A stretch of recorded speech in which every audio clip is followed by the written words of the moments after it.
Dear friends, thank you so much for joining us today. Before we have Dr. Todd Lawson give his talk, we're going to have the opening prayer by Jamie LeBlanc.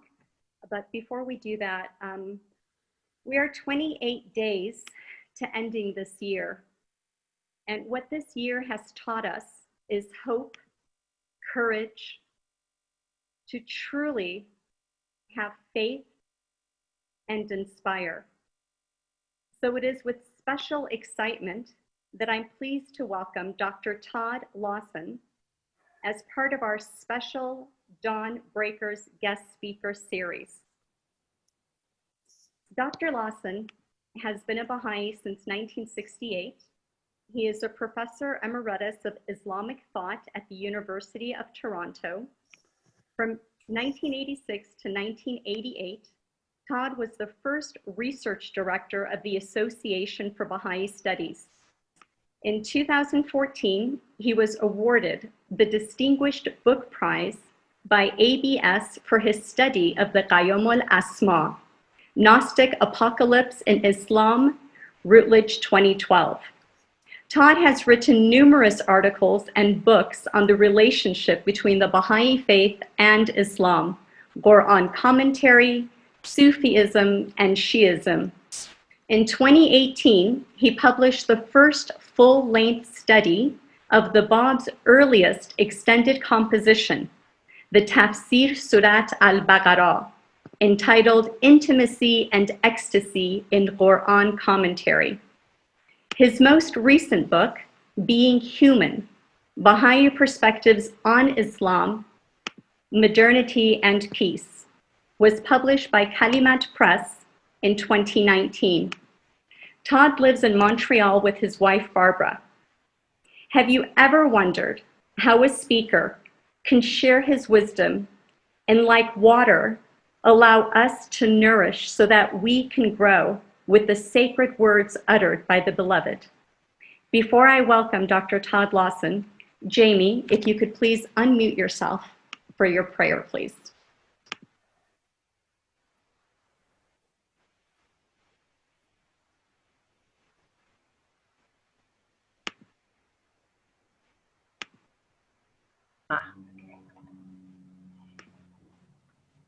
O thou merciful God, O thou who art mighty and powerful, O thou most kind Father, these servants have gathered together, turning to thee, supplicating thy threshold, desiring thine endless bounties from thy great assurance. They have no purpose save thy good pleasure. They have no intention save service to the world of humanity. O God, make this assemblage radiant, make the hearts merciful, confer the bounties of the Holy Spirit, endow them with the power from heaven, bless them with heavenly minds, increase their sincerity, so that with all humility and contrition they may turn to thy kingdom and be occupied with service to the world of humanity. May each one become a radiant candle. May each one become a brilliant star. May each one become beautiful in color and redolent of fragrance in the kingdom of God. O kind Father, confer thy blessings. Consider not our shortcomings. Shelter us under thy protection. Remember not our sins. Heal us with thy mercy. We are weak, thou art mighty. We are poor, thou art rich. We are sick, thou art the physician.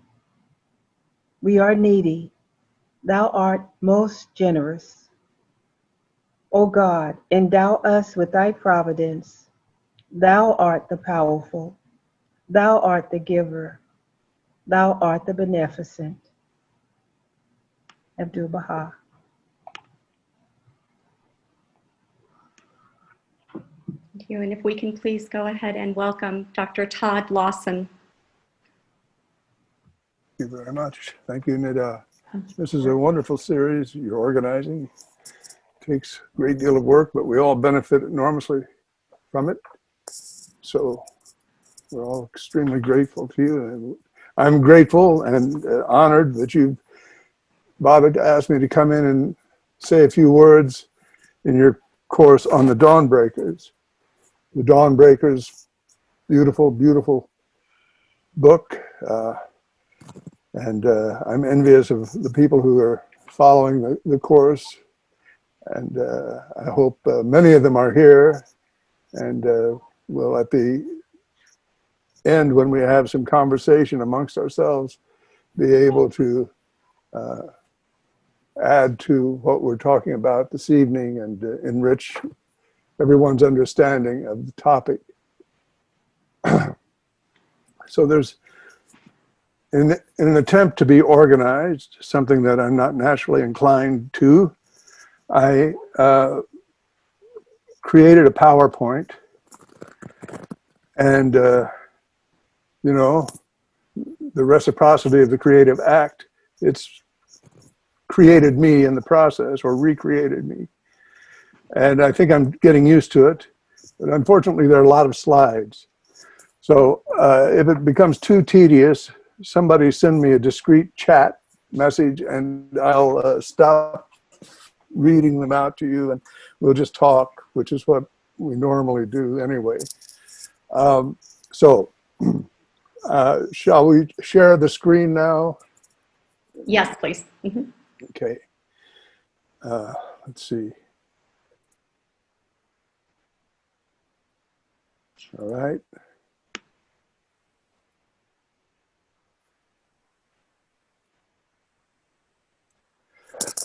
So in response to your very kind invitation to speak about Qayyumu'l Asmá, I thought it might be good to connect it with the idea of the covenant, which is, in a sense, the center and the circumference of the book. And the covenant, we know, is exceedingly important in our Baha'i lives. And it's both a clear and solid truth and also paradoxically full of mystery at the same time. In light of the context in which you're asking for me to talk about this unique book, and we'll see what Baha'u'llah called it later on, how he referred to it. I thought what we would try to do is get a sense of how the letters of the living might have understood this book. That is, what was it about this book, the Qayyumu'l Asmá, which, as we know, is the work with which the Bab announced not only his station, but a new cycle in human history. So the object will be to try and get a feeling, a sense of how Mullah Hussein and the other letters of the living might have responded to it. What was it about this book? Because it was this book that caused them to throw away everything and follow this young, previously very obscure merchant, not even a scholar, merchant in Shiraz, young fellow. So that's the object of the exercise. So let us carry on then. Well, I suppose I should try and figure out how to move to the next slide. There we go. And that, of course, did not work. There we are. I want to make this smaller. All right. So to introduce the topic very quickly, the Bab, for those of you who do not know the terminology, the Bab is Arabic for the door or gate, which is the chief title of Sayyid Ali Muhammad Shirazi, who claimed to be the long-awaited Messiah for Islam, and also claimed to be the initiator of a new cycle in human history. He foretold the advent of another divine messenger. Baha'is believe that Baha'u'llah is the divine messenger foretold by the Bab. Qayyumu'l Asmá is an unusual title. If we have time, we'll go back to it and talk about it a little bit. It's the title of the Bab's revelation, in which he began this new cycle of human history. It was composed in 1844. Baha'is believe that the Bab foretold the advent of Baha'u'llah in this work. The Qayyumu'l Asmá is also known as a commentary on the Surah of Joseph. And the Surah of Joseph is the 12th chapter, or Surah, also spelled Surah, of the Quran. The Bab referred to this work with both titles. It is also known as the most beautiful of all stories, which is a direct quotation from the Surah of Joseph. The Surah of Joseph calls itself the most beautiful of all stories in the 4th verse, I think, although I say 3rd here. No, it's 3rd verse. And this title is transferred to the Bab's commentary on that surah, and sometimes called the most beautiful stories, the Asmá Qasas. Now, go to the next one. Very sorry, folks. Oh, here we are. So, the next major topic for this evening is the covenant. It is a major topic in the Quran. It is the major topic of the Qayyumu'l Asmá. It is the way in which the Bab spoke about the covenant in this book that captured the hearts and the imaginations of Mullah Hussein and the other letters of the living, and eventually attracted so much attention amongst his first followers, because he spoke about it in such a new and creative way. Some background on this Quranic principle will help us understand how the Bab's first readers, the letters of the living, might have understood the Bab's teachings about the covenant. Quranic teaching of covenant is deeply related to the Quranic teaching about humanity, its origin, its history, and its goal, and the ultimate return to what the Quran refers to as the best abode, or the most beautiful abode, using the same word for beautiful as Ahsan Qasas, as it happens. This is something that we won't have time to go into very much this evening, but quite apart from the, shall we say, substantive message of the Qayyumu'l Asmá, the teachings on the covenant, the letters of the living were enchanted and captivated by the way in which the Bab's language wove everything together in a spectacular way. So that is hard to translate, and we need to go at it step by step. But it's worth all the time it takes to try and get a better understanding of the Bab's artistry. There's no other word for it. The Bab was an artist, as was Joseph, which we will get more information about a little further down. So there are a few major topics here that we will return to. Fitra is one, the pure nature on which humanity is created. Mithaq and Ahad, these are the words in the Quran for covenant. Revelation, of course, is a very major Quranic topic. The hour, that is to say, the eschaton, the moment of the great happening or awakening that the Quran speaks about rather incessantly. the day of resurrection and return. These are all intimately connected with the topic of covenant.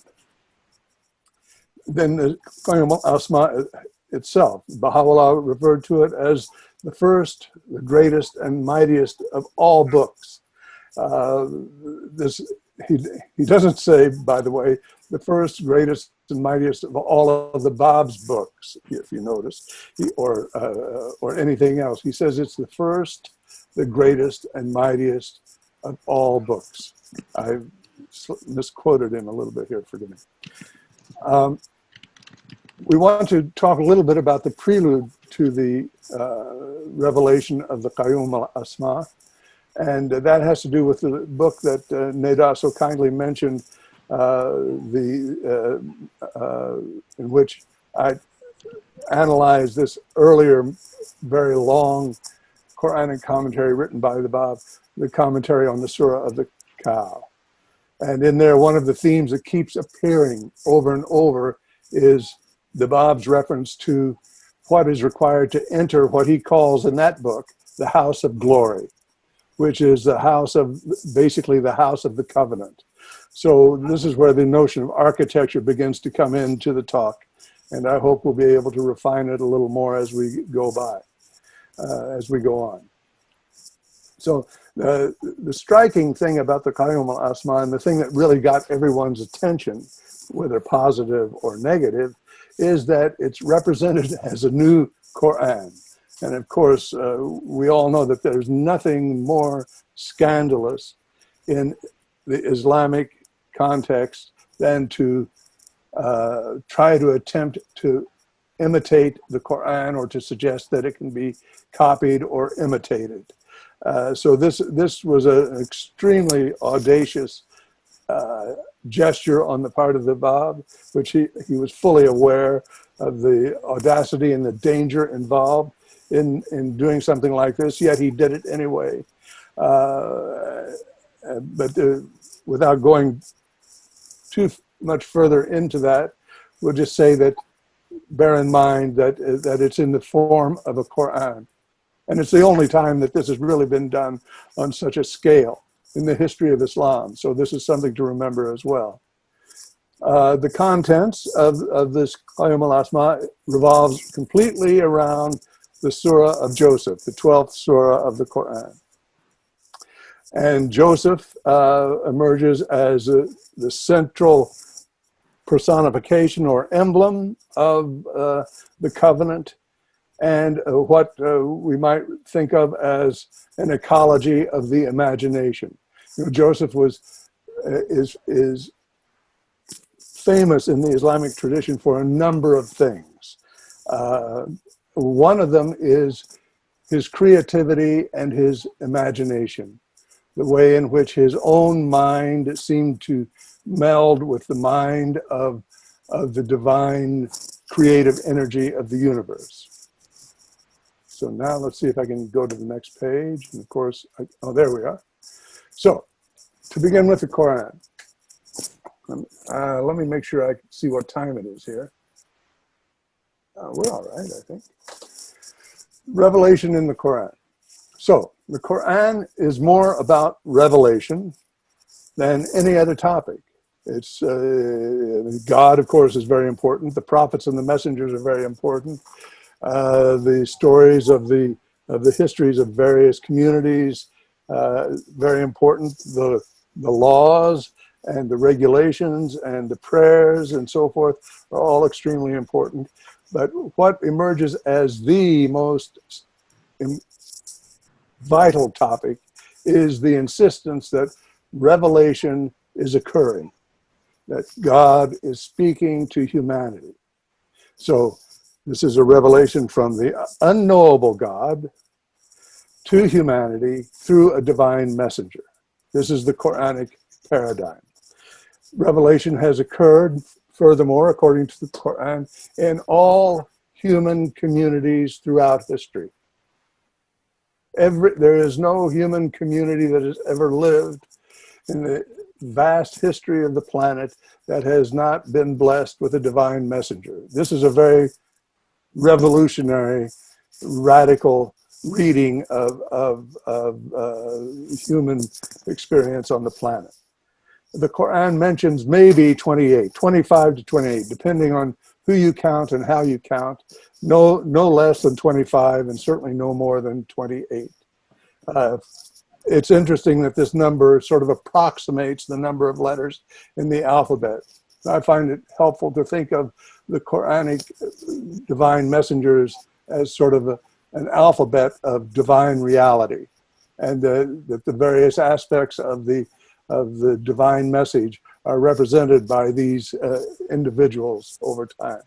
However, in order to account for this assertion in the Quran that no community has ever been without a divine messenger, whether Rasul or Nabi, Islamic tradition and scholarship quickly, well, over a few generations, came to the conclusion through the study of history and the gathering of knowledge, even unto China, as the famous hadith has, affirmed or hypothesized that there must have been at least 124,000 of these prophets, even though the Quran mentions maybe 25. So this is what begins to take shape in the Quran in somewhat stodgy terms is a late antique sort of document or paradigm for cosmopolitanism on a scale that had not been conceived of previously. What Islam was saying is that all these humanoids that are clomping around the planet are actually related. They're all of the same species. So this was a very, very big deal. So here's some quotations from the Quran. This is Quran 30, Surah of Rum 22. And among his wonders is the creation of the heavens and the earth and the diversity of your tongues and colors. For in this, behold, there are messages indeed for all who are possessed of knowledge. This is one. There are 6,000 plus verses in the Quran, but we're going to read 5 or 6 of them here tonight. As you know, Baha'is are encouraged by the Guardian and by the Baha'i faith in general and its ethos to study the Quran. It's not the easiest book in the world to get a handle on, but it's something that we are supposed to be doing. Human variety is created by God. It says here in the 11th chapter of the Quran, and had thy sustainer so willed, thy Lord so willed, he could surely have made all mankind one single community. But he willed it otherwise, and so they are in different communities. All right. And then here we get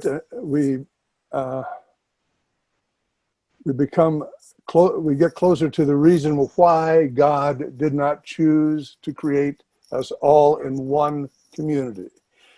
O mankind, behold, we have created you all out of a male and a female, and have made you into nations and tribes, so that you might come to know one another. Verily, the noblest of you in the sight of God is the one who is most deeply conscious of him. Behold, God is all-knowing, all-aware. So the answer to the question of why God chose not to create everyone in the same community is in this very interesting verb right over here. I gather you can see my pointer. This is to know one another. And here's the Arabic word here. It's exceedingly important because it is the way Arabic is structured and the way it functions, the way in which the long vowels and the prefixes of the central word here, which is an ayn, like the initial for Abdu'l-Baha, the ayn and the ra and the fa, the ayn, the r, and the f, which the central meaning is knowledge or gnosis or recognition. The way it's construed here is that it's in a verbal form, which means the mutual recognition of the parties involved. So this is one of the examples which shows you how expressive and precise Arabic can be. So God created us all out of a male and female and made us into different nations and tribes. In other words, chose not to make us one community so that we could have the experience of coming to know each other. This is a very remarkable Quranic statement. So, I mentioned this word fitra before, fitra. It's a word that comes from the Quran, again, the Surah of Rum, the 30th verse. And it says that the pure, it refers to the pure nature, which is the original form in which each human being was created. And here in Muhammad Asad's translation is, and so, set thy face steadfastly towards the one ever true faith, turning away from all that is false, in accordance with the natural disposition, that's fitra here, the natural disposition, or the pure nature, the pure human nature, which God has instilled into man. For not to allow any change to corrupt what God has thus created, this is the purpose of the one ever true faith, but most people know it not. You see how the diction is familiar. We see the same sort of diction in the Baha'i writings, obviously. Most people know it not, for example. So this fitra is an extremely important principle. And we'll see it here. It's explained in a widely quoted hadith from the Prophet Muhammad. And he says what this word means is that every newborn is born in a state of fitra.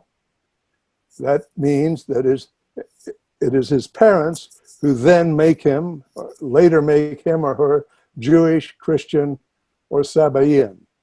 Right? So this is the pre-confessional, pure state of humanity before it gets complicated by religious identity. See? Fitra means that each individual is born in this world with the recognition that God is his Lord and only God. This is from a very important study of the covenant by an excellent scholar from the University of Chicago, Wadad al-Qadi. I have the bibliography at the end for those of you who might be interested in following some of these things. The mystics say that the language of the people of the fitra, that is to say, the language we all spoke before we were confessionally aligned as Jews or Christians or Buddhists or whatever it became, was a language called the Suryani. It's very interesting that the Bab refers to himself as the Suryani in passages in the Qayyumu'l Asmá. It's an otherwise very mysterious term, about which you can find more information on Stephen Lambden's great website at Herkalia, which I think you all know about. Anyway, I have a reference to it at the end. The fitra and the covenant. So there's this pure nature that we were all created in. And this is, in a sense, at the same time as this original covenant, which I've got a little ahead of myself here, but let's read this and see what it says. The covenant is considered by at least 3 early Muslim authorities, and Hassan al-Basri, followed by some later ones, to bear a direct relationship to the concept of fitra, or primordial nature of man, which is mentioned in the Quran at 30:30 and in a famous hadith of the Prophet. Okay, so here is the famous verse of the covenant from the Quran. This is what Professor Qadi is speaking about in that previous quotation. This is something that many of us are very familiar with, especially those of you who have been so kind as to attend some of my Zooms over the last, well, I guess years now, because this is, I think I mention it every time I speak. The covenant verse in the Quran is remarkable for many, many reasons. Here it is. Recall when thy sustainer, and sustainer here is, I think, Assad's choice of translation for the word Rabba in Arabic, Rabba, which is connected to the Hebrew word Rabbi, which the central word, central meaning of this Arabic root, Rabba, is to cause to grow and to nurture or to educate. So recall when thy sustainer or thy Lord, it's another way people translate Rab, but the sustainer is a little more accurate, I believe. Recall when thy sustainer brought forth their offspring from the loins of the children of Adam. He thus called upon them to bear witness about themselves. Am I not your sustainer, or am I not your Lord? To which they answered, yea, indeed, we do bear witness thereto. And this is, we'll leave it at this first part for now. So I want to break it down just a little bit and try and tease out some of the more remarkable features of this statement in this 7th century religious document coming from the Hejaz, which was the middle of absolute nowhere in the context of the great sort of Nile to Oxus civilizational developments of the time between Byzantium and the Sasanians and ancient Egypt and the memory of Babylon. Hejaz was really nowheresville completely. Where the prophet was born and grew up, it was a blank spot in the historical canvas, historical and political and everything else canvas of the time and place. But so the Quran here is saying, God is speaking through the Prophet Muhammad and telling him to reveal this verse. Bear in mind, wa'iz means to remember. Remember when thy Lord brought forth their offspring from the loins of the children of Adam. Now this means precisely everyone who has ever lived, who lives now, and who will ever live, from the beginning that has no beginning until the end that has no end. That's how this verse is understood by the Islamic tradition, by the Quran scholars and everybody else. So here is the first definition of what it means to be human. Everyone who was there at that time was brought forth from the loins of all the future generations of the children of Adam. Children of Adam is another way of saying humanity in Arabic. So he thus called upon them to bear witness about themselves with this question, am I not your Lord? Alastu bi rabbakum. This is a famous verse that the Sufis and the poets love. The Bab repeats it thousands of times or refers to it thousands of times. Qayyumu'l Asmá.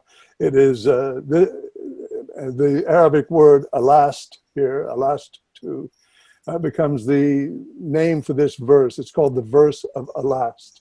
And this time that this happened is called the day of alast, the day of am I not, or the day of the mithaq, the day of the covenant. And as you know, the celebration and veneration of the Day of the Covenant has continued through the Baha'i and Baha'i religions till today. We've just observed and celebrated the Day of the Covenant in the Baha'i community all around the world.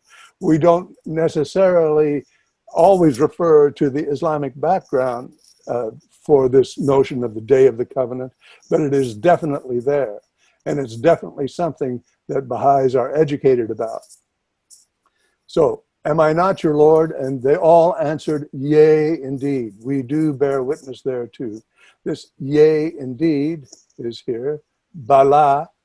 It is an Arabic word with the B, L, and long A here. And it's an extremely important word. We'll return to it later when we talk about the structure of the Qayyumu'l Asmá, because in the abjad notation, this word is worth 42. It has a value of 42. The Bab structured his entire Qayyumu'l Asmá on the number of 42. Each chapter, each of the 111 chapters in the Qayyumu'l Asmá has exactly 42 verses. And he himself said that that number was chosen because of this word here, Bala. Yea, verily. All right. So we do bear witness. And then God goes on to say, of this we remind you, we want you to remember this, lest you should say on the day of resurrection, when the day of resurrection is the day of rising or the day of judgment. On the day of judgment, unless some of you happen to say, well, we didn't know we were going to be held responsible for observing the divine laws. Verily, we were unaware of this.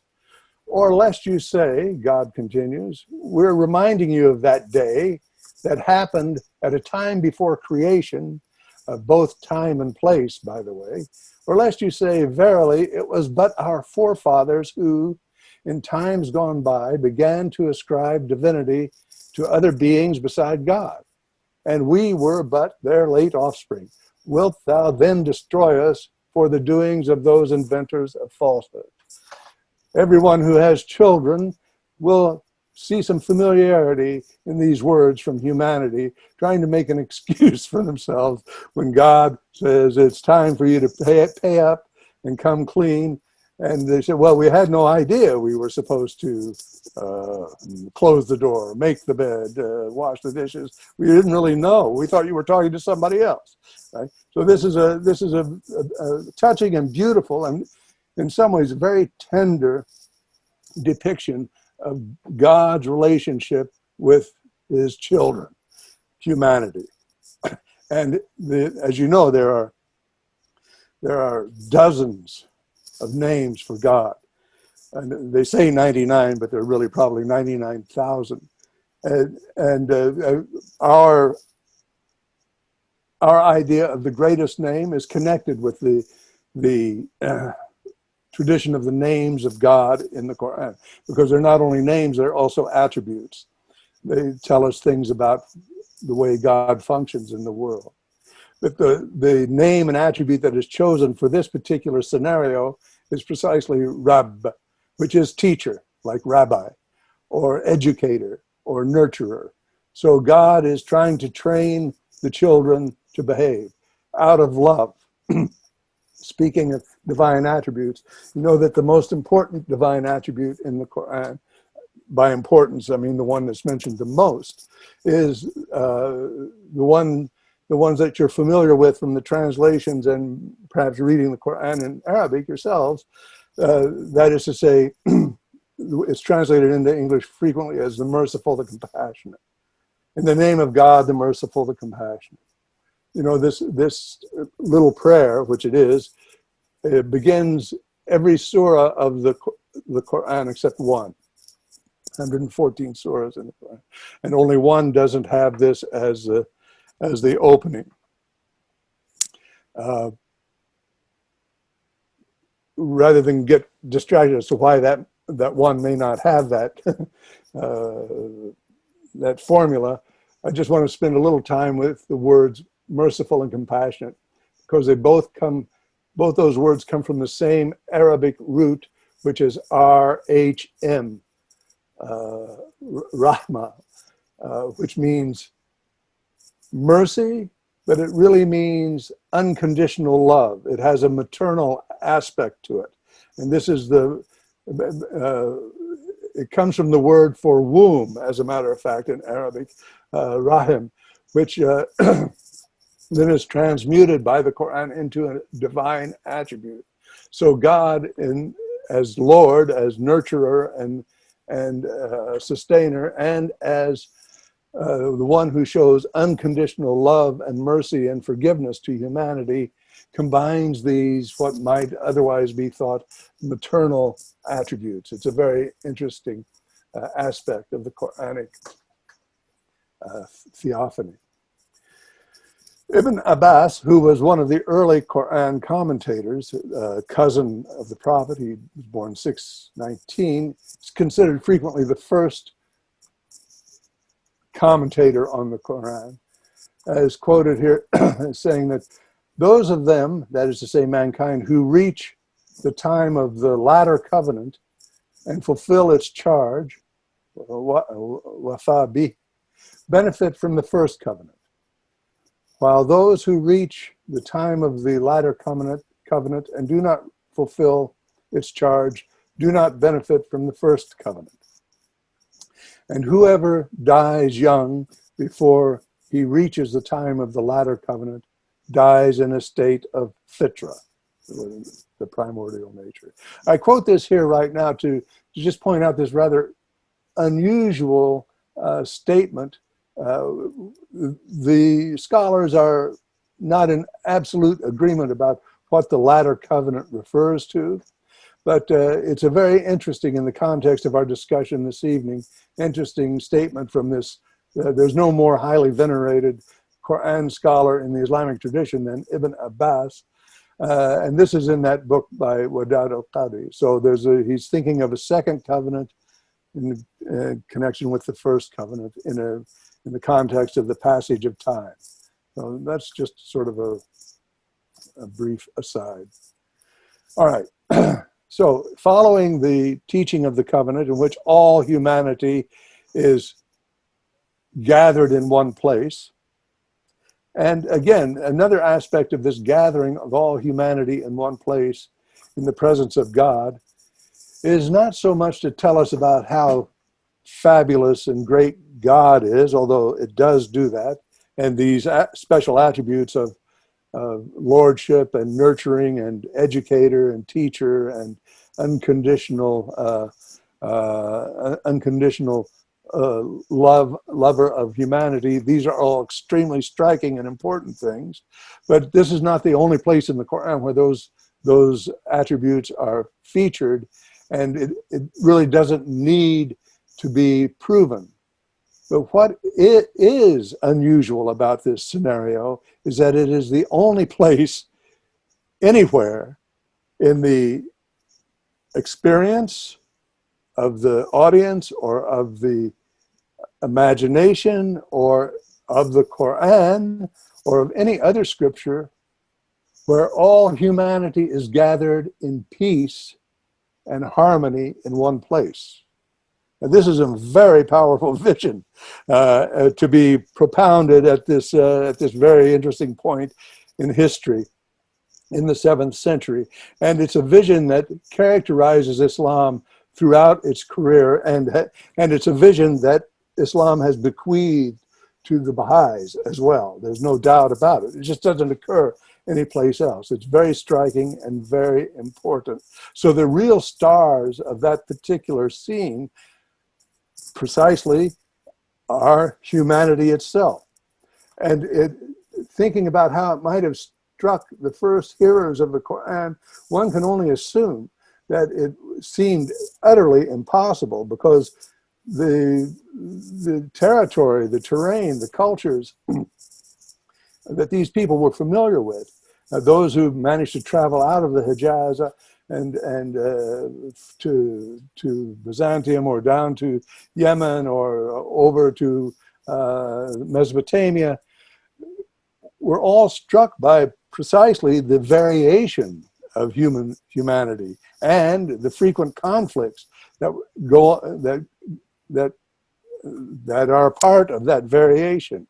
And the people calling themselves Jews and Sabians and Zoroastrian and Manichaeans and Christians and all the rest of it, it was you've heard of an exaltation of larks or a pride of lions. This was a chaos of religions for these people. So for them to see here in the Quran the vision, however rarefied and dreamlike, a vision of all humanity gathered in one place, left a very, very important impression on the mind or imaginary of Islam and Muslims the world over until today. So I don't know how to go back. How do I go back? I don't know what to do. Can anybody help me? Yeah, Todd, just Yes. use your back arrow to go back to the previous screen. Oh, thank you. Yeah. Back arrow. Ah, just as you say. Thou art truly a magician. Okay. So all humanity, and that's the humanity that were introduced to in the previous verse, the verse of the covenant. Now every community has had an apostle, and only after their apostle has appeared to them and delivered his message is judgment passed on them in all equity, and never are they wrong. This is a Quranic statement. And furthermore, never have we sent forth any apostle otherwise than with a message in his own people's tongue, so that he might make the truth clear unto them. But God lets go astray him that wills to go astray, and guides him that wills to be guided. For he alone is mighty, truly wise. So every human community has had a messenger, and every messenger has spoken in a clear language that everyone can understand. So this leaves us then in the Quranic theory of covenant or teaching of covenant with what has been described in a recent article by Joseph Lombard, three phases of a covenant in Islam. The first phase is the pre-temporal general covenant made by God with all human beings when they were taken from the loins of the children of Adam. The second phase is the particular covenant made by God with the prophets, that they will call people to worship and thus back to observance of the first covenant, and that they will affirm the covenants with which other prophets are sent. There are many other verses in the Quran that indicate that all prophets, all messengers and prophets are of the same species, if you like, the same spiritual brotherhood, and that they are all in agreement, and that one is not greater than the other one.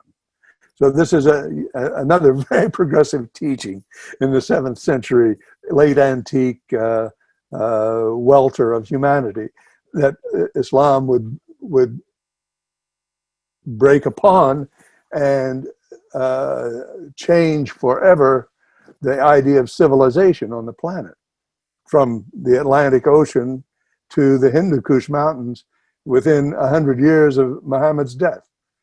Everyone, all this chaos of religions, well, they were still religions, were there, but what happened after the spread of Islam through all these regions was that now a person could feel themselves a citizen of a vast country, a vast dar is the word in Arabic, abode, the abode of Islam, the Dar al-Islam, and could travel from Cadiz in the west to the Hindu Kush Mountains, or to Khorasan or wherever, and feel related to everybody there because everyone spoke the language of the Quran.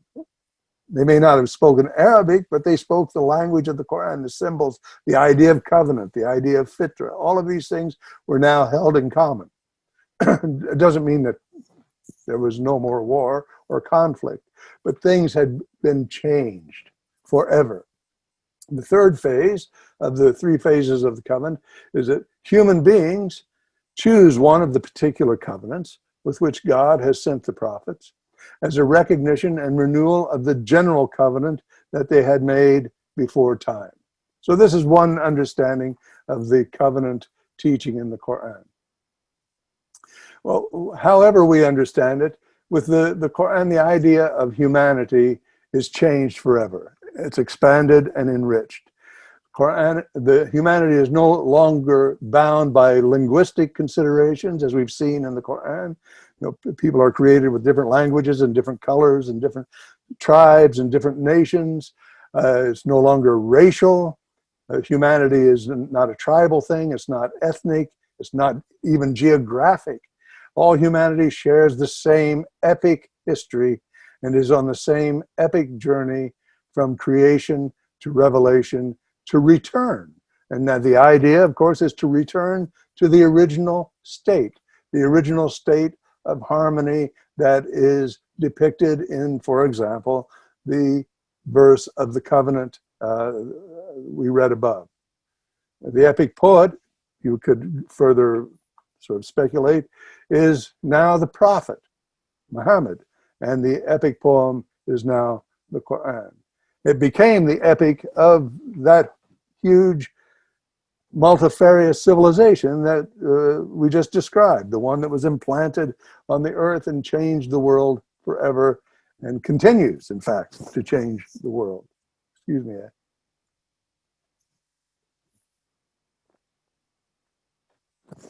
Okay. All right. So, in addition to the covenant being a major theme of the Quran, one of the most beloved chapters of the Quran since the beginning is the chapter of Joseph, because it is a beautiful story. It's the Ahsan al-Qasas, as said above, the most beautiful of all stories. Qasas can also mean epic, by the way. Most beautiful tale, the most beautiful story. And as it happens, it is the only surah in the Quran that behaves according to what we, the non-Quranically conditioned rest of humanity, have come to expect in things that are written or in scripture, if you like. It has a beginning and a middle and an end. Those of you who have studied the Quran know that most of it is a little bit ill-behaved from that point of view. As it jumps from one topic to another quite frequently. And things don't always add up, and they leave us scratching our heads. Especially if you're reading it in translation, of course, because in translation, the thing that smooths over these cracks in the Arabic, namely the beautiful language and the assonance of the internal rhyme and the end-stopped rhyme and the beautiful intertextual allusions that are generated with every breath when it's being chanted, are completely lost to us as we try to read it in English or French or Italian or whatever it happens to be. It just is unduplicable. So that it is important to know about this. We don't say this in order to make it sound like you have to be an Arabic scholar to read it. Otherwise, you're in the outer darkness and you don't belong to the elite. No, this is not the reason. The reason is so that we have an understanding of why Muslims love this book, and why, even though it might appear nonsense to us in the way it's organized and arranged, it makes us scratch our heads. It is quite the opposite for those who read it in Arabic. It is not only not nonsense, it is the epitome of meaning and action, because of the way in which it refers to itself, alludes to itself, repeats itself slightly, sometimes even more so, depending on the context. It's an incredible experience. So, and if this kind of thing were taught in our schools, if we lobbied our school boards and to make the study of the Quran and of Islam more prominent in the education of North Americans, we would be giving people an understanding of Islam that would be qualitatively different just on the basis of the beauty of their book. But we don't do it. The Quran remains unknown and unappreciated as a monument of world literature because of these obstacles. In any case, pardon the sermon, if you will. Qayyumu'l Asmá, it is not possible to understand in Arabic without knowing the Quran. That's just all there is to it, dear friends. The Qayyumu'l Asmá not only is a commentary on the story of Joseph in the Quran, but the way in which it comments is largely with various parts of the Quran. So and this is one of the ways in which the Bab, forgive the casual verb, wowed his audience, because they could not believe, understand, make sense of it, the Bab's felicity with the Quran. He obviously had the entire book memorized. He embodied the entire book and was able to bring parts of it from the end to the middle, from the beginning to the end, with like turning on a faucet. It's unbelievable. But the language that he uses is largely the language of the Quran. If you were to do a statistical analysis of the Qayyumu'l Asmá, I think you would not find less than 90% of the vocabulary and the phraseology to be Quranic. You see what I mean? So he's quoting the Quran to comment on other parts of the Quran and adding his own words here and there. But it's largely a re-revelation of the so-called original Quran.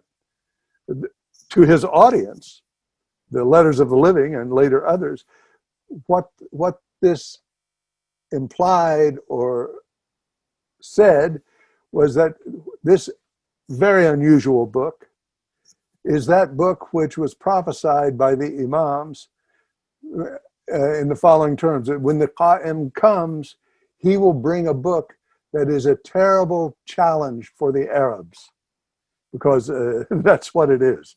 It is very difficult for the Arabs to warm to this, because it seems so unusual and contravene the laws of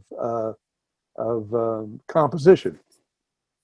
For us and for the Letters of the Living, however, it's as if we are looking at a Kandinsky or a Picasso, or we're listening to Stravinsky in the context of traditional music and art, and even more so. Remember, the Bab is an artist, and he is not happy with the way things are unfolding in his time and place. One of the things he's not happy with is the way in which people continue to stoke the fires of hatred, first between Sunni and Shi'i, and then between other identities as well. But I don't want to get off on a side. I want to try and be disciplined here. So let us carry on then. We need to understand that the Quran is beautiful. When Muslims hear it and understand it, or a person who understands Arabic is in the presence of the Quran, it is as if heaven has come to earth, and they are frequently paralyzed by the beauty of the recital. So this is something we always have to remember when we're having trouble reading Arbery's translation or Rodwell's translation and trying to understand how could people, think this is from God. You see? So, all right. Okay, I don't think we're going to go through all of this, folks, because it's, let's see what time it is, 8:30.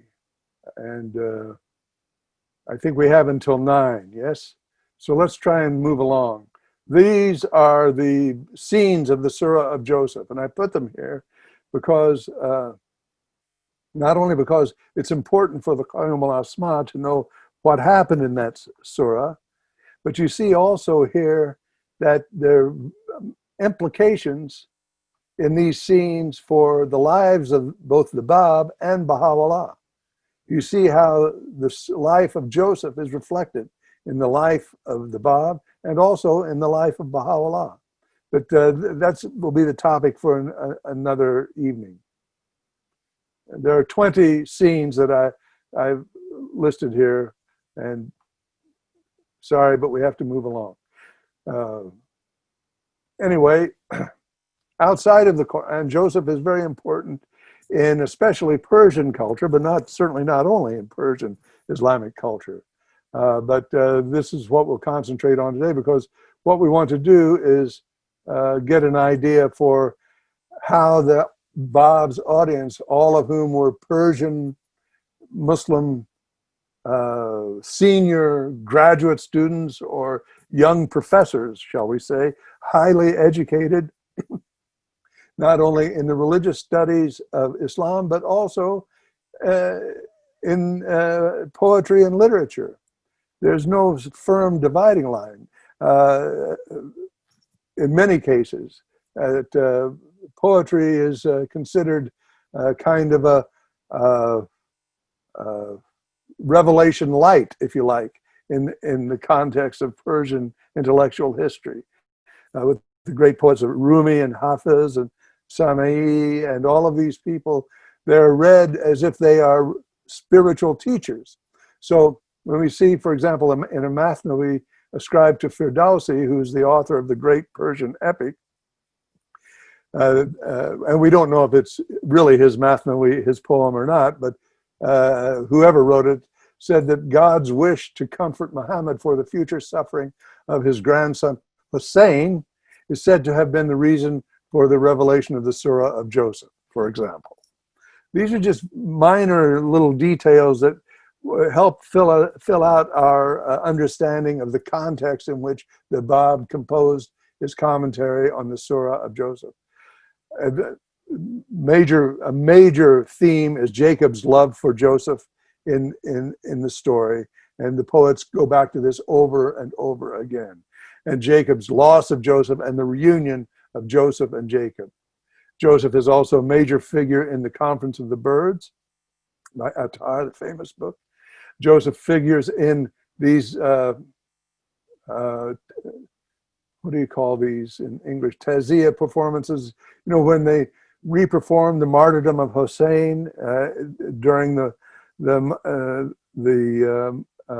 month of Muharram, and commemorate the tragic murder of this grandson of the Prophet Muhammad in Shi'i communities, and it's a very important holy day in the Shi'i religious calendar. Joseph and his betrayal by his brothers is frequently a scene in these Taziyah performances. Joseph in Rumi's Mathnavi is mentioned many times. For example, for Joseph, because his most important attribute, as you all know, is his beauty. You know, the Sayyid Kazem quotes his great hadith in his commentary on the Qasida, and says that as for Joseph and his beauty, well, it's like this. God created beauty in 100 parts and gave Joseph 99. So this expresses what the Islamic, especially Iranian culture, thought of Joseph and his figure. He was a manifestation of beauty, of this ancient beauty. So the bells are ringing, and this divine beauty, which is what caused Zuleika to fall madly in love with him. And unfortunately, we don't have time to go through the whole story. So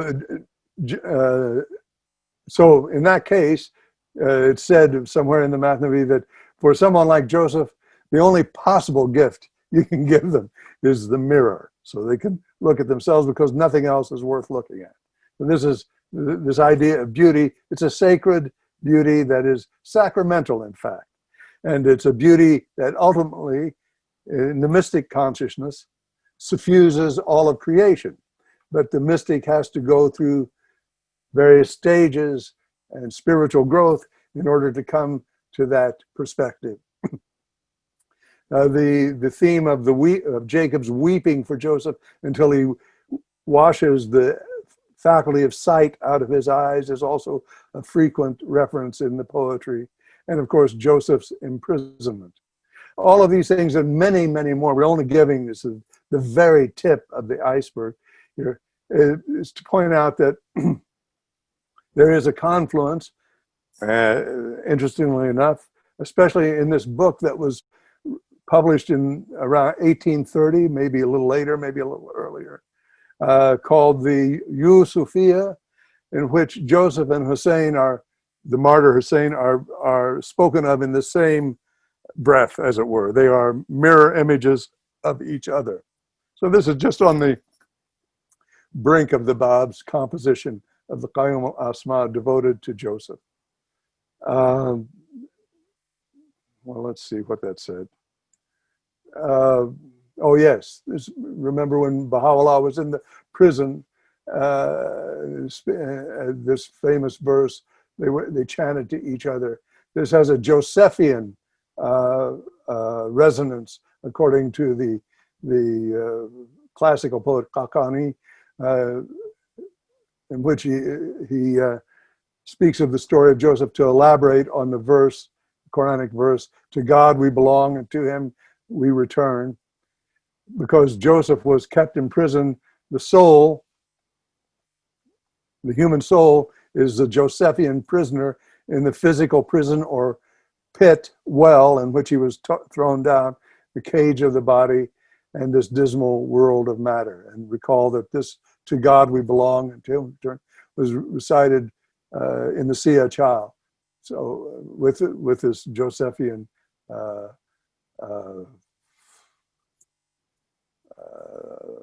substrate, if you like. This is too long to read. So it is no accident then, therefore, that the Bab might have been attracted to the poetic and imaginative theophany of Joseph as a young Persian, very pious Muslim believer. And looking at everything that we've just looked at, and bearing in mind that there's much, much more in the Persian literary tradition and also in the Arabic tradition, it seems that almost inevitable that Joseph would appear as a Messiah now, even though prior to the Bab, probably no one would have predicted it. When he did appear in the shirt of Joseph, if you will, it was not a surprise in a sense, and it seemed to follow a sort of cultural and religious logic. Dear friends, I don't know about you, but I'm getting tired of listening to my voice. So why don't we take a break here and see where we're at with maybe a few questions. I haven't gotten back to the architecture of the covenant, but I'm afraid I don't want, there's a lot of material here, and mea culpa, mea culpa. I would like to say, however, that we've recently had Baha'i communities lost a number of notable personages. Some of them are well known, some of them are not well known. But the ones who are well known are, among them is a gentleman who's very important in my own life and, if you like, formation. I'm speaking Douglas Martin, who I met back in 1968, just before I became a Baha'i. And I have to say that he was one of the reasons that I actually gave the Baha'i faith a second look, because when I encountered it, the last thing I was interested in was yet another religion. But his really sparkling and brilliant intelligence and no-nonsense honesty about things religious deeply impressed me. And my interest in the covenant, which I've had for a number of years, I think is probably attributable to his series of books that he wrote anonymously, characteristically. He's written so much that he didn't sign his name to, but were very beautiful, very lyrical. He was perhaps our best stylist in the last half of the 20th century in the Baha'i world, an English stylist. His prose is so powerful and clean and expressive and deep. And these books on the covenant, I think that it was called The Power of the Covenant. I can't find them anymore anywhere. I think it was in 3 sections. If you can find them, by all means, read them. And maybe if we ever have a second chance at trying to do what I said I would do this evening, we can begin with those and talk about the architecture of the covenant. Very briefly, so I would like to dedicate this evening to the memory of Doug Martin for a lot of reasons, but he was a remarkable individual and a very, very interesting thinker, and his contribution to the intellectual life of the faith is unparalleled, I believe. So, but to return to the topic of the architecture of the covenant, I'm using that because I want us to see the covenant as the home in which humanity lives, whether they know it or not, according to the Quranic teaching. And the architecture of a building or a domicile or an abode frequently is conditioned by the activity that goes on inside it. So this architecture is partly constructed, but partly depends upon us as well to try and put into practice and embody and enliven and revive the energy of this primordial covenant that the Quran is so eloquent about into the way in which we approach our lives here in the 21st century at a very interesting time. So thank you all very much. Thank you so much, Dr. Lawson. I'm going to go ahead and unmute everyone, and that means that you'll be muted, so you're going to have to unmute yourself one more time, just so we can make sure we get all the questions. I'm going to go ahead and stop the recording now, so we can, if you can maybe stop the share screen just so we can see who has their hands raised, and then please unmute yourself too, Doctor. Thank you. Yeah, just a master of Arabic, and I agree, and I don't really have much more to say about it at the moment. It would be good to have somebody do a session on the Akdas, on its stylistic features one of these days, to further look into the resonances between it and the Quran, because there are many. Okay, I know Jonathan Gamble, he is having some difficulties with the raise your hand. Jonathan, please ask your question, and then we're going to go to Lynette. Thank you. I hope I'm heard. I had 2 thoughts. One was, although I should start with the first thought was, Dr. Lawson, that I think you have mentioned that Islam has actually been the driving force in Western civilization. And yet that civilization has ended up to be Islamophobic. And the quote that I have from you is, Islamophobia is a crime against humanity. And I just wanted you to add a word or 2 to that. And I have a second question, which is basically, Muhammad originally, as I understood it, chastised the Arabs for not accepting Moses or Jesus, and did something else more severe kick into place when the prophet arrives to the people of Arabia and gives the revelation in the Arabic tongue. Does it then become sort of binary? Am I not your Lord? And it expects a binary answer, either yes or it's not. Well, Sorry. First things first, thank you very much, Jonathan. It was nice to meet you. Yes, I believe that Islamophobia is a crime against humanity. And I believe that the most suited group on the planet today to help heal this Islamophobia, precisely the community of the Most Great Name. I think because the Baha'is have a deep connection with Islam. a deep understanding of it, and a love of the Quran and the Prophet that is unequaled outside of the Islamic sphere. So I think that we need to mobilize ourselves, lobby our school boards to teach more about Islam, think of many other things. I mean, I'm always going on about this, but I think every LSA should appoint a youth, particularly, to be the go-to Islam person for the community, to evolve plans about how to strengthen the connection between Muslims and the faith. Now, you know, inevitably somebody will very rightly say, well, what about the terrorists and the Taliban?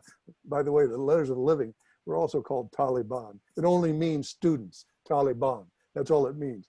So it's strange in this time how even a neutral word like student has come to be monstrous in the minds of the world. We need to be absolutely immovable about the fact that Muhammad was a manifestation of God, that God spoke to humanity through the Quran and through Muhammad, and that the Muslim community has made a massively valuable contribution to world culture and civilization and to human welfare and happiness. We must never be, but that doesn't mean we have to defend the actions of every humanoid who claims to be a Muslim on the planet. That's a much different story. We have to look at it historically and culturally. That's one of your questions. And then the other one was, or one of your comments, it was about the binary. I'm not sure I understand what you mean there, Jonathan, about binary. So shall we maybe? Yeah, we'll move on to, yeah, so before Okay. we get to Paul, and then Jonathan, if you want, you can send me a chat. Before we get to Paul Mantle, who, by the way, in all of our classes is always recommending your book, the Being Human book, and he's constantly holding it up, and especially in John's class. And I want to mention John Colstow because he called me Oh, and wow. wanted to say how much he misses you and wishes he could have been here. But yeah, so just want to give that message. Okay. Well, So, you tell him that I still remember the last time I saw John Colstow. I was in my cabin in Dawson City in the Yukon in 1972. There was a knock on the door. Somebody opened it, said, "Hi, I'm John Colstow." right, I wrote all that down because I'm going to tell him tomorrow because he teaches our fire tablet class. Okay. Oh, wow. So this question is from Lynette Brimmer. She's asking, does the Surah of Joseph in the Quran correlate with the story of Joseph in the Bible? Yes, it does. Absolutely. There are differences, but this is a wonderful way to start a class in the Baha'i community, is to compare the story in the Hebrew Bible and the story in the Quran. That's a wonderful way to start opening things up and to talk about it. There are differences, yes. Okay, and before we go to Paul, I'm just going to make a comment that actually Dr. Dalton Garris and I were going to be conducting a study of the Quran in February. Oh, great. So, and we love that you have recommended that people should participate, so that's wonderful. That's tremendous. Paul, please unmute yourself and ask your question. Paul Mantle. Paul Mantle? Yeah, I'm sorry, I'm a little slow on the touch screen. Okay. I guess I'll have to start out this way since That's what he does. Yeah, okay. this is Todd's newest book. I'm sure he has more in the pipeline, but this is just wonderful. I think I've read it. I don't want to say how many times. I'd be embarrassed to be so fixated, but at least 9 times. So anyway. That's a nice round number. Thank you, Paul. That's very kind of you. I pulled out, were these the books you were talking about? Absolutely. Yeah, from Canada. Yes, yes. For Douglas Martin, and I think Peter Kahn was even in on that from Australia, but Is I'm that not right? sure about that. But Yeah, I don't know, but well, that's lovely to see them. I thought I had some here, but I was looking around. I seemed to have gone astray. So it's good to see. we might all look on Baha'i-Studies you know, they might even be there, you know, they got, that site is so vast. And the other thing, here's that other book, I just thought I'd hold that up too, Sohail Bushri's wonderful book on the Akdas. Yes, very good. You see that, folks? This is a very important discussion of the Akdas. Thank you, Paul. And I'll just bow out at that point and give other people a chance. That's true. And very nice to see you. Thank you. Okay, Matthew Haas, if you can please ask your question, or Haas. Apologies if I didn't pronounce your last name. Sure. Yeah, it's actually Haas. You got it right.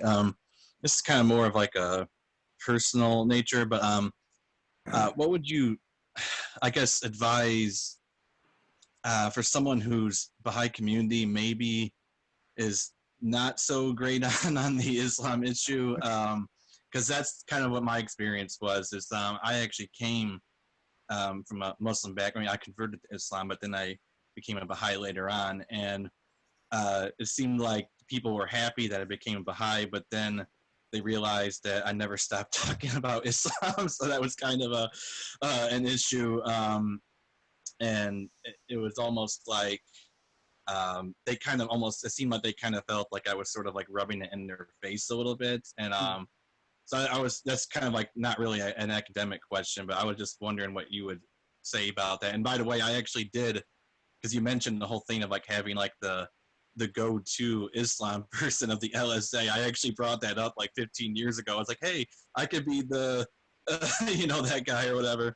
Right. But they thought it was a little bit too like exclusive, I guess, because it was like Islam centric. Like, why can't we be, you know, have an interfaith person for everyone type of thing? Like, yes. What's your first name? that's Matthew. Matthew. Thank you, Matthew. It's really, I got to say, it's heartbreaking to hear about this. You know, we owe everything to Islam as Baha'is, everything, everything. Neither the Bab nor Baha'u'llah nor Abdul Baha nor Shoghi Effendi or the House of Justice, I assume, would say anything else. We have a profound connection with Islam.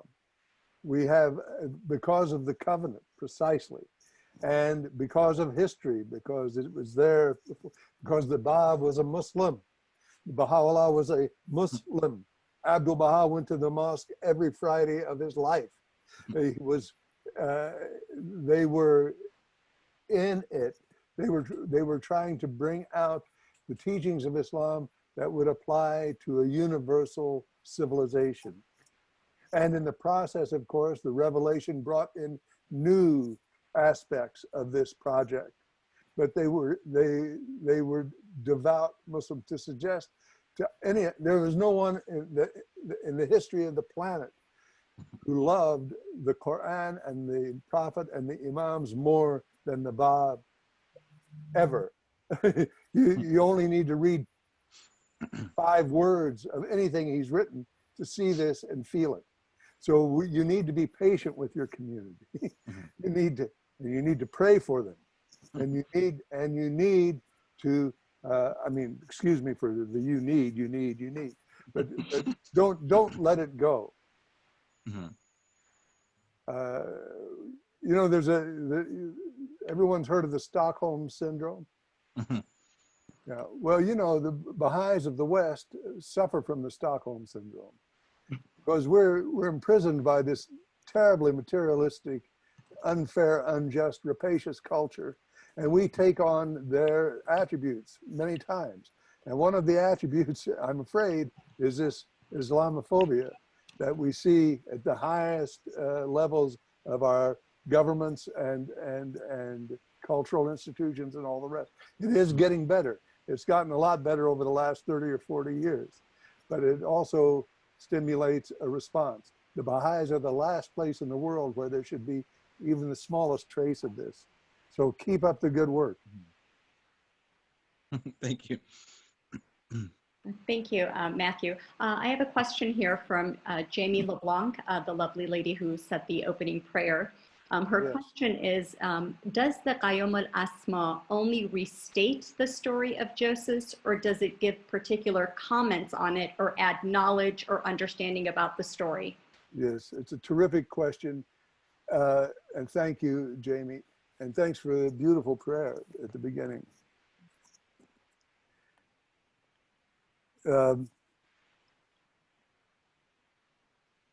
What the Bab makes clear in the Qayyumu'l Asmá is that Joseph has returned.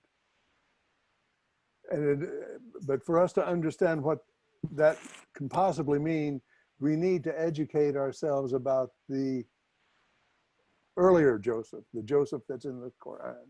So we need to read his story and to come to terms with who he was and what he did and how the world reacted to him and his various attributes and the way in which people fell in love with him and the way in which he was persecuted for being a Canaanite or a Hebrew in this culture of in Egypt, a foreign land. He was thrown in jail even though everyone knew he was innocent. It was, you know, the story of Joseph has everything. It has human trafficking. It has racial prejudice. It has parental sexual abuse. It has false imprisonment.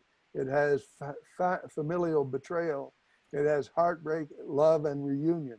It has all of these things. So one of the great things about what the Bab did in this commentary is to, in a sense, sacralize human experience to a very deep degree and say that these things are part of under the wings of divine guidance and that they are part of being alive and in the world. They happen and they happen to human beings. And the story of Joseph gives us strength and inspiration and the tools to think our way out of it. And one of the tools that Joseph gives us to think our way out of it is precisely the imagination. The imagination is the way out of oppression, of persecution, and of betrayal. And this he demonstrates. All of these things are in the Qayyumu'l Asmá, but in the key of the Day of Judgment. The Bab brings together those two polar points of human history, the origin on the Day of the Covenant that we saw earlier, and what the Day of the Covenant projects, the day of resurrection, the day of Qiyamah, the day of judgment. The Bab brings them both together in that book. He says they're both happening at the same time. And that we are now in it, and that we once again must make a choice. But Joseph is the center. Wow, thank you so much. I have so often wanted to know what the book was about, other than, you know, the story of Joseph. Of course, I knew it entailed that, but you explained that so wonderfully. I really want to read it when it gets done in English. Well, they're working on it. Yes. John Etheridge, if you can please unmute yourself. I didn't raise my hand. Sorry, I don't have a question. Oh, you know, I saw your question in the chat, and you kind of didn't finish it, so it was very hard for me to understand what it says. Okay. No, I just wanted to send, actually, it was a private question I was going to send to you. Okay. Sorry then. My apologies. Okay. Oh, not at all. Thank you. Of course. Okay. Do we have any other questions? If you don't know how to use the raise your hand feature, just wave and let me go through the pages. Oh, please, Gail, unmute yourself. Gail Scott, please unmute yourself and ask your question.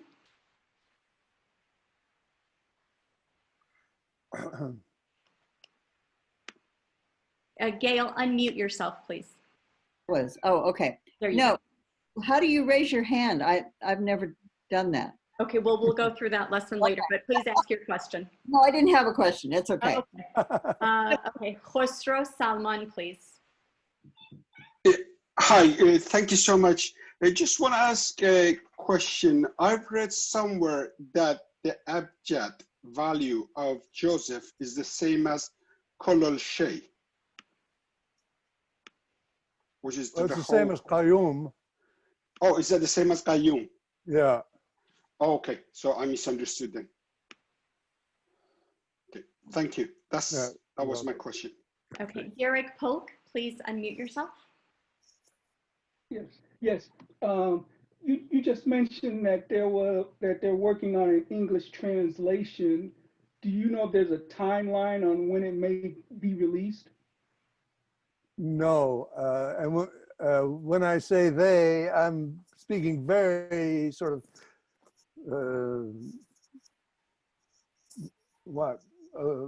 vaguely. I don't know of any official plan for the complete translation, but I do know that there are people around the world who are interested in the book and who are translating various parts of it, various chapters, various passages from time to time. You can find some translations of it on, were you at Dr. Lambden's talk a few weeks ago? On his website, he has quite a few translations of various chapters and passages from the Qayyumu'l Asmá himself, that he himself has done. These are not officially approved, but they're provisional, and we use them for study and to deepen our knowledge. And other people have translated various passages. I've tried to translate a few of them myself, and they're published here and there in various places. If we have another session on the Qayyumu'l Asmá, I'll bring more material about where you can find some of these things. Yes, and we will have another session. I will organize that with the doctor. Thank you, Derek. Catherine, Florida, please. Unmute yourself. Yeah, just to introduce a note of levity, I was wondering if Professor Lawson is familiar with the Hitchhiker's Guide to the Galaxy. Hi, Catherine. It's good to see you. How's everything? Yes. We're sometimes in the same community. Yes. Well, you're not the first person who's asked me this, and the first time I got asked that question, I have to read that book, but I still haven't done it. Well, interesting thing is that Douglas Adams has his main character tell us that the secret to the universe, he leads you on for many pages. Finally, it turns out the secret of the universe is 42. Oh yeah, that's what they said. Yes, I have to have a look at this book, see what they're talking about. I mean, I don't know. It just seems. 42. To me, obviously there must be some. The way the word. I forgot what the name of the numerology system. With the words. Abjad. Abjad. Yeah. Okay. Yeah. So there's got to be something to do with the abjad system, and that's what I'm thinking.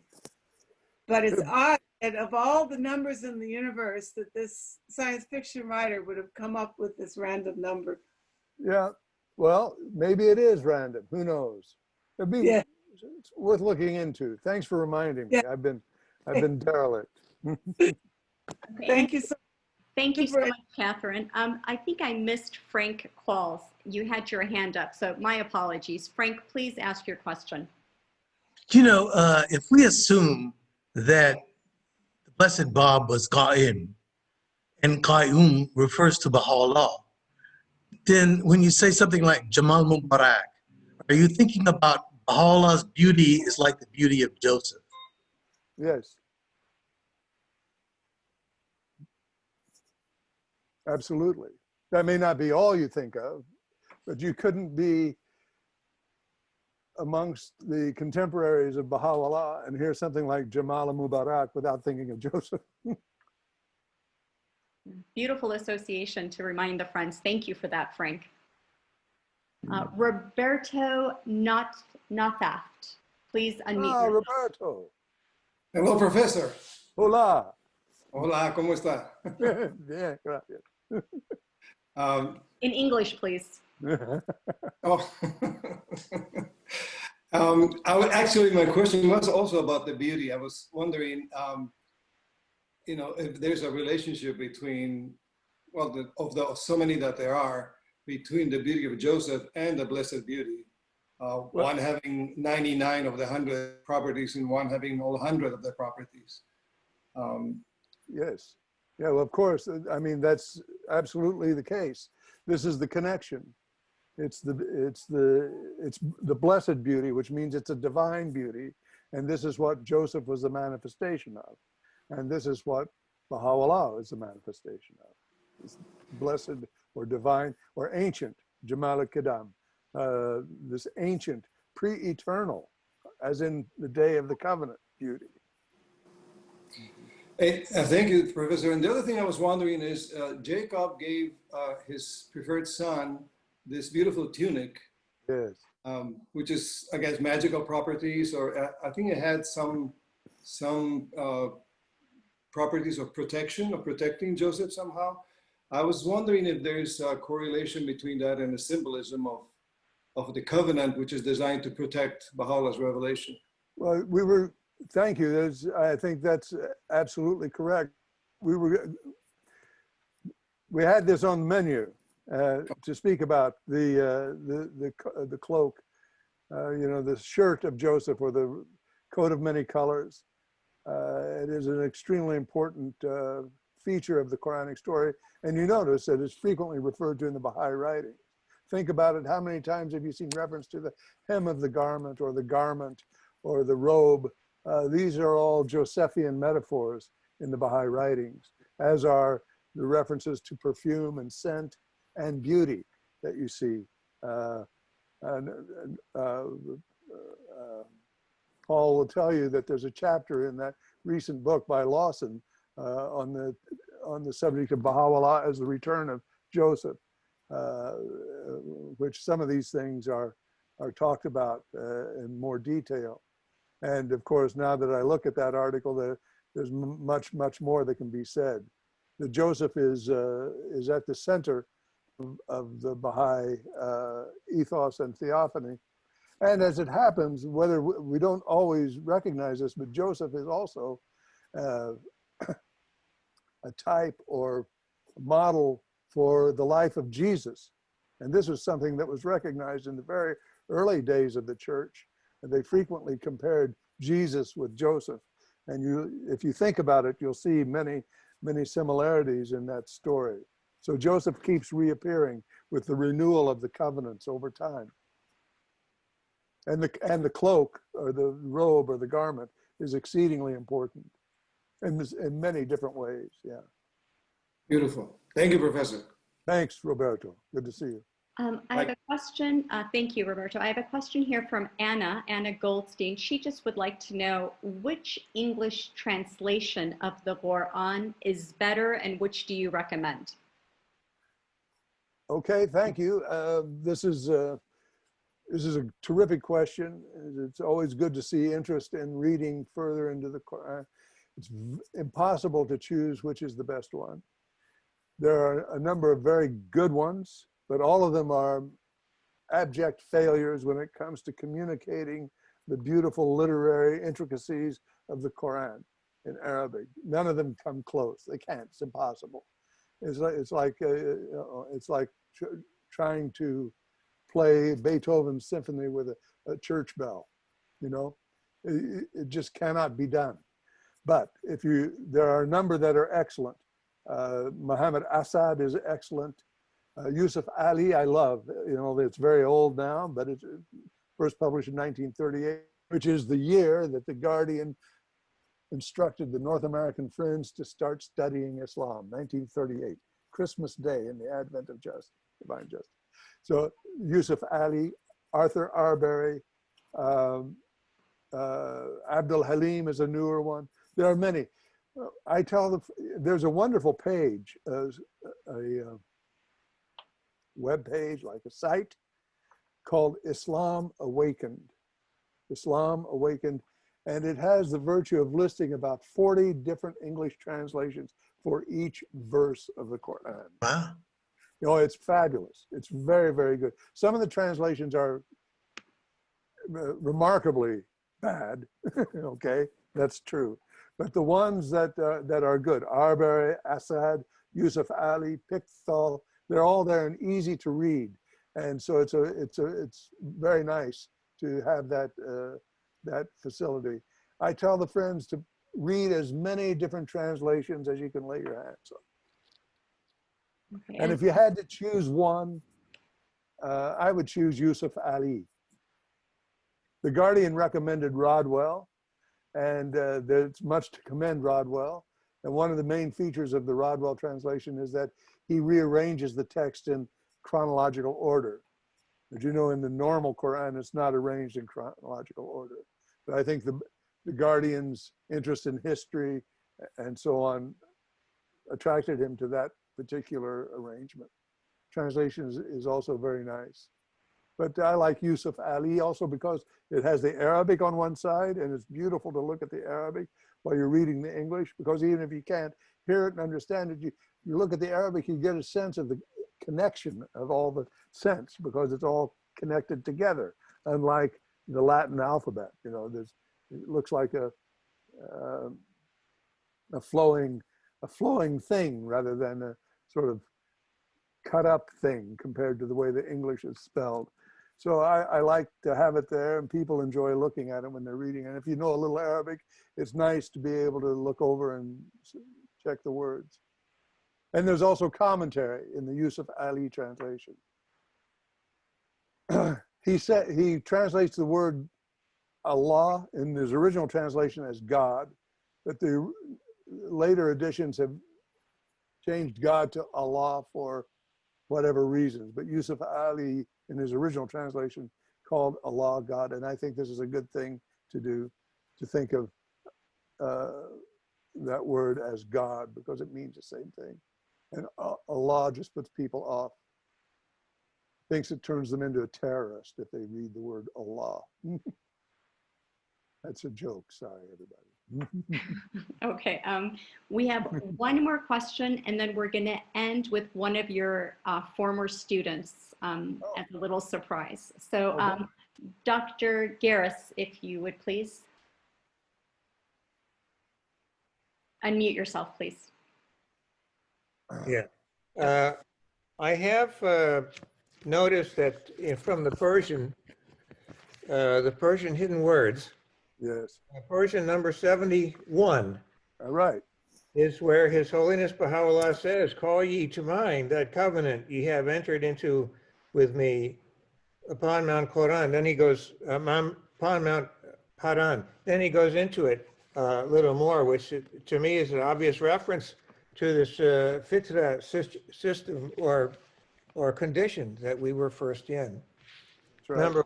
Number two, if I may just drop in here, the one that I use is the Noble Quran in the English language by Muhammad Muhsin Khan and Muhammad Taqiyuddin al-Hilal, and it's actually published by the Wahhabis. But the reason I like it is not only does it have the Arabic on one side and the English on the other, but it has a great number of hadiths. Oh, and nice. They're all listed there, and it's wonderful because they're surprisingly useful for discussion and even looking at prophecy. That's for great. instance, as an example, the one-eyed liar. Yeah. Yes. Thank you very much. Yeah. In addition to the hidden word 71 in the Persian, there's also hidden word 19. There's a more explicit reference to the Day of the Covenant, as you know. So yes, it's very much a part of the hidden words worldview and the worldview of the Baha'i faith. Yes. Thank you, sir. Okay, thank you. Ash, can you unmute yourself? Thank you. Thanks, Nadajan. Okay, there you go. Hi, Todd. This is Ash. I don't expect you to remember me. I do. But you were my professor about 25, 26 years ago. This is a miracle because I'm only 30 years old. How can that be? I still have very fond memories of the things I learned back then, and I really appreciate everything you've done. Well, thank you very much, Ash. It's wonderful to see you again. It's wonderful seeing you. thank you for this. Okay, well, thank you again, friends. I know everyone probably had a question. We couldn't get to all of them, but we are going to have another session. Please look to BahaiChronicles.org/online-study, and we'll make the announcement of when Dr. Lawson will grace his presence with us again. So thank you so, so much. Allah, Thanks a lot. everyone. Allah. Thank you.